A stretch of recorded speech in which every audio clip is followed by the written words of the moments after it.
This is the craziest video I've ever made. Thank you to everyone who saw it. It blew my expectations out of the water. By far my most popular video. Anyways, let's get right into today's video. In 2022, the Jacksonville Jaguars won the AFC South and they went to the playoffs. In the wildcard round, they beat the LA team with no fans 31-30 after coming back down 27-0 at halftime. They would lose in the next round, but don't let that distract you from the great season they just had. Today, I'm going to be going over why the Jacksonville Jaguars are going to be a Super Bowl contender in the good year of 2023. Hopefully, it's a good year. Obviously, if you were a fan during that time, you remember this was the Urban Meyer season, and the Jags were not good under Urban Meyer. Urban Meyer was the worst coach. Trevor Lawrence has the best hair in the NFL, no question. Look how beautiful it is. This offense is very, very underrated, and it all starts with the running back, technically Trevor Lawrence, but we already talked about him. So let's start with Travis Etienne. After missing his rookie season with an ACL injury, Travis Etienne would record 8 touchdowns. Entering the season, most people thought he was overpaid, but he proved all of those people wrong. I have other guys on this offense that are very solid. Zay Jones, who they picked up last year too, and Evan Ingram, who was also a free agent pickup, are all very solid players.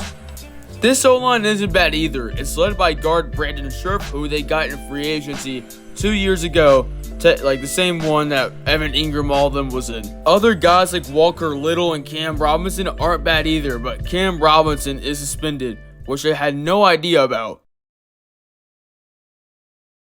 Since we talked about offense, we are going to talk about the other side of the ball. Defense. The defense isn't awful. This isn't Jacksonville from like 6 years ago. I don't think the defense is better than the offense, but I still think it's okay. I'm going to start off with the linebackers, and I'm going to start off with the rookies from last season, Trayvon Walker and Devin Lloyd. As first-round rookies, I feel like they didn't do too well. They didn't live up to expectations, but they weren't awful.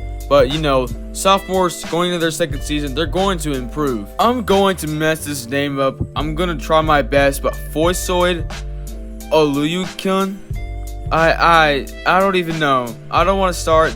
I said that name awfully wrong, but I don't think he's bad. If we look at the secondary, Tyson Campbell, Rayshon Jenkins, and Andre Cisco are not bad players at all. All of them are very, very young. The reason I know Rayshon Jenkins is because he had that pick 6 against us earlier in the season, more like week 15 or something like that, but it was very painful to watch. Blitz coming. Prescott throws backwards and intercepted. Jenkins has another one. Racing down the sidelines. Rayshon Jenkins is going to win it. Yeah, very painful day, very painful game. Was not a fan of it. But last player I do want to talk about is Josh Allen. Of course, not the quarterback on the Bills, the linebacker on the Jags. And the linebacker on the Jags is the heart and soul of the defensive side of the ball. By far the best player on the defense. Now, if the Jags aren't a Super Bowl contender next season, they're by far going to win their division. If you look at every single team there, they are awful. Besides all that, I think the Jags really are a dark horse this year in the NFL.